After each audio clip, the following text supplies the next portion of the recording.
진행할 말씀은 마태복음 26장입니다. 마태복음 26장 31절부터 35절까지의 말씀을 읽겠습니다. 마태복음 26장 31절부터 35절 말씀인데요. 교독해서 읽겠습니다. 그때 예수께서 제자들에게 이르시되 오늘 밤에 너희가 다 나를 버리리라. 기록된 바 내가 목자를 치리니 양의 떼가 흩어지리라 하였느니라. 그러나 내가 사랑하는 후에 너희보다 먼저 갈릴리로 가리라. 베드로가 대답하여 이르되 모두 주를 버릴지라도 나는 결코 버리지 않겠나이다. 예수께서 이르시되 내가 진실로 네게 이르노니 오늘 밤 울기 전에 내가 3번 나를 부인하리라. 읽겠습니다. 베드로가 이르되 내가 주와 함께 죽을지언정 주를 부인하지 않겠나이다 하고 모든 제자도 그와 같이 말하니라. 아멘. 할렐루야. 아멘. 하나님께서 우리의 믿음을 붙드실 줄 믿습니다. 오늘 본문은 우리가 어제 살펴보았던 예수님 마지막 유월절 만찬 이후에 제자들의 다 떠날 것을 너희가 다 나를 버릴 것이다 라는 말씀하시면서 어떤 누구도 예수님 곁에 함께하지 않을 것임을 예고하고 계신 부분인데요.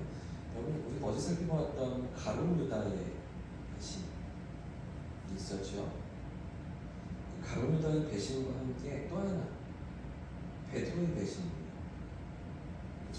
두 제자의 연약함을 우리에게 보여주면서 두 사람의 실패와 무너짐 가운데서 그런가 하면 이들의 그 실패 가운데서도 어떻게 결말이 달라지는가를 우리에게 생각하게 해보는 그런 부분인 것 같습니다.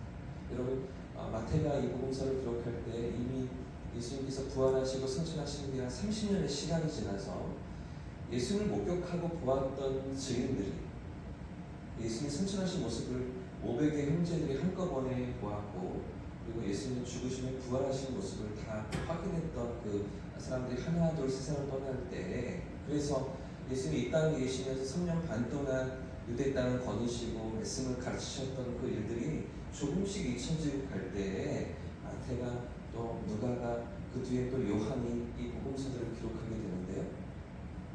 그때 여러분 생각해 보십시오. 그런 가운데 오늘 본문의 베드로는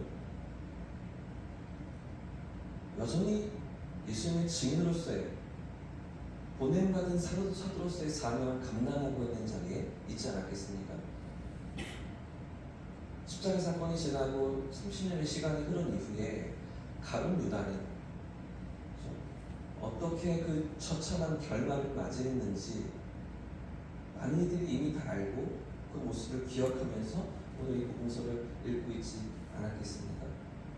여러분 그래서 베드로의 실패를 우리에게 보여주면서 또 하나 가룟 유다의 실패를 우리에게 보여주고 이 두 가지 모습을 대비하면서 결국 우리의 믿음이 어떻게 서야 하는가, 어떻게 우리가 은혜로 다시 일어서야 하는가를 마태가 우리에게 보여주고 있다.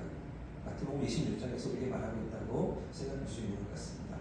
예수님은 오늘 본문에서 제자들에게 오늘 밤 너희가 다 나를 버릴 것이다 라고 말씀하십니다. 31절에 그렇게 말씀하셨죠. 그때 예수께서 제자들에게 이르시되 오늘 밤에 너희가 다 나를 버리리라. 기록된 바 내가 목자를 치리니 양의 떼가 흩어지리라. 스가랴 13장 말씀을 그대로 예수님께서 인용하시면서 이 말씀이 이루어질 것이며 성취될 것이며 우리가 마태복음 초반부에도 계속해서 그렇게 살펴봤었죠. 마태는 끊임없이 구약의 약속과 예수님이 하신 일들을 연결지으면서 예수님이 구약에 예언된 약속하신 하나님의 구원자이고 메시아이심을 계속해서 우리에게 논증하고 있었는데 오늘 26절에서도 그렇습니다. 기록된 바 내가 목자를 치니 양의 떼가 흩어지리라. 이와 같이 예수님 붙잡히실 때 어떤 지자도 남아있지 않고 다 도망치고 말 것이다. 이렇게 예수님께서 말씀하셨는데 자 그런데 중요한 것은 오늘 본문에서 중요한 것은 32절 말씀입니다. 너희가 다 나를 버릴 거야. 다 떠날 거야. 하나도 남아있지 못할 거야. 이렇게 말씀하시지만 이 말씀만 하시는 게 아니라는 것이죠. 예수님 곧바로 내가 살아난 후에 너희보다 먼저 갈릴리로 갈 거야 라고 또 말씀해 주십니다. 32절 같이 읽어보겠습니다. 시작. 그러나 내가 살아난 후에 너희보다 먼저 갈릴리로 가라. 여러분, 이게 어떤 말씀입니까? 이게 어떤 의미일까요? 다 흩어지고 도망칠 거야 라고 하시면서, 하지만 내가 너희보다 먼저 갈릴리로 갈 거다. 이게 어떤 말씀의 의미입니까?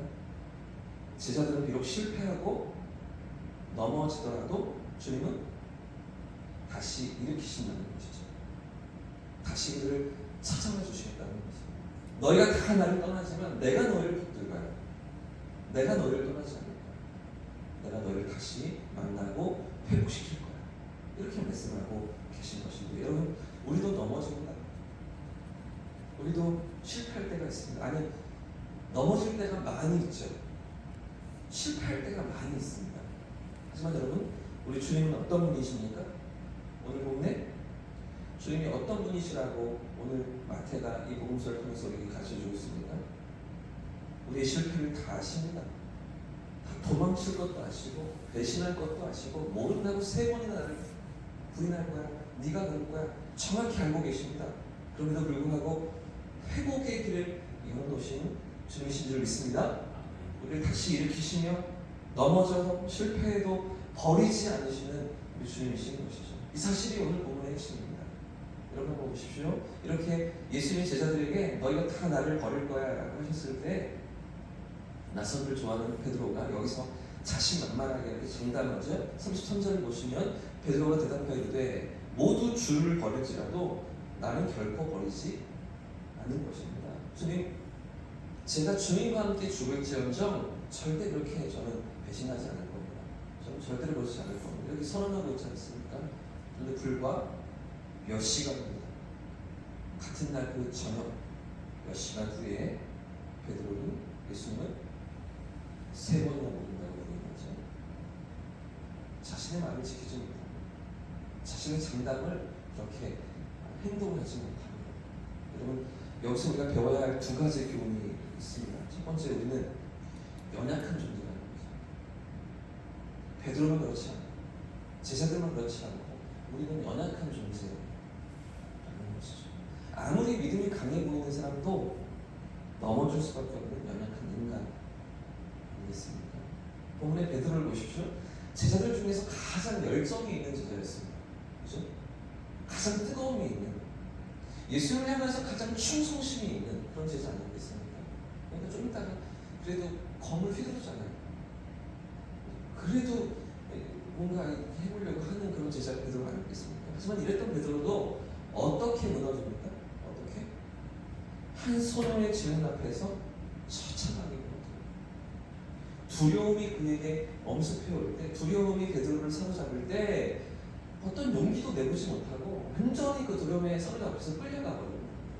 자기가 말했던 거, 내가 누구인지, 저 붙들려 가신 분이 누구인지 이런 거 새까맣게 잊어버리고 그 두려움에 끌려가면서 완전히 무너져버리고 마는 그런 베드로의 모습을 성경에 보여주고 있는 것이죠. 여러분, 우리도 마찬가지예요.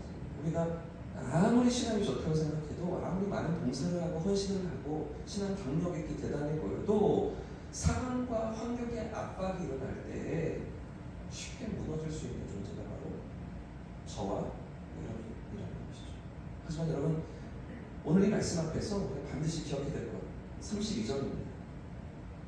우리의 삶과 신앙이 우리에게 달려있지 않다는 것이죠. 우리의 믿음이 나에게 있지 않다는 것이죠. 나를 붙드시는 주님께 있다는 것입니다. 할렐루야. 하나님의 은혜에 우리의 믿음의 근거가 있다는 것이죠. 처음부터 우리는 우리의 어떤 의지로, 우리의 어떤 공로로, 우리의 가진 것으로 하나님을 만나지 않았습니다. 처음부터 하나님의 은혜가 우리를 찾아오셨고, 처음부터 하나님의 은혜가 우리를 사로잡아 주셨습니다. 그 은혜 위에서 우리의 믿음이 서는 것이죠.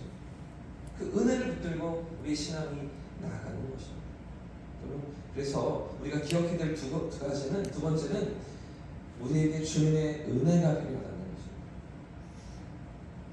우리는 연약한 존재이기 때문에 실패한 자리에서, 넘어진 자리에서 일어서려고 할수록 더욱 좌절할 수밖에 없는 것이죠. 우리의 의지와 노력으로는 한계가 있습니다. 그래서 여러분, 우리의 회복은 우리에게 있는 것이 아니라 주님께 있기 때문에 주님의 은혜가 우리를 붙드시는 줄 믿습니다. 아멘. 우리를 일으키시는 줄 믿습니다. 아멘. 우리를 새롭게 하시는 줄 믿습니다. 그 주님의 은혜, 그 은혜가 우리에게 필요한 것이죠. 여러분 생각해 보십시오. 너희가 갈릴리에서 다시 나를 만날 거야. 내가 너희들보다 먼저 갈릴리로 돌아갈 거야 라고 말씀하시면서 먼저 갈릴리에서 그들을 기다려 주시고 물고기도 구워주시고 떡도 구워주시는 예수님 아니셨습니까? 그들은 다 실망하고 다 낙심하고 이제는 끝인가 보다, 이제는 더 이상의 길이 없나 보다 생각하면서 고향으로 돌아가 물고기 잡으려고 했던 그 제자들 아니었습니까? 그 7명의 제자들을 찾아보시면서 다시 만나주시고 다시 일으켜주시고 다시 회복시켜주시면서 그 가운데 특별히 베드로, 오늘 본문의 베드로, 3번이나 예수님을 모른다고 부인했던 그 베드로, 네가 나를 사랑한다 라고 말씀하시며 그를 다시 일으키시고 사명자로 세우시는 예수님의 그 은혜가 우리에게도 필요한 줄 믿습니다. 사랑하는 여러분, 비록 실패했지만 우리를 다시 일으키시는 주님, 때때로 우리의 삶이 넘어질 때가 많이 있지만 그럼에도 불구하고 우리를 버리지 않으시고 포기치 않으시는 주님.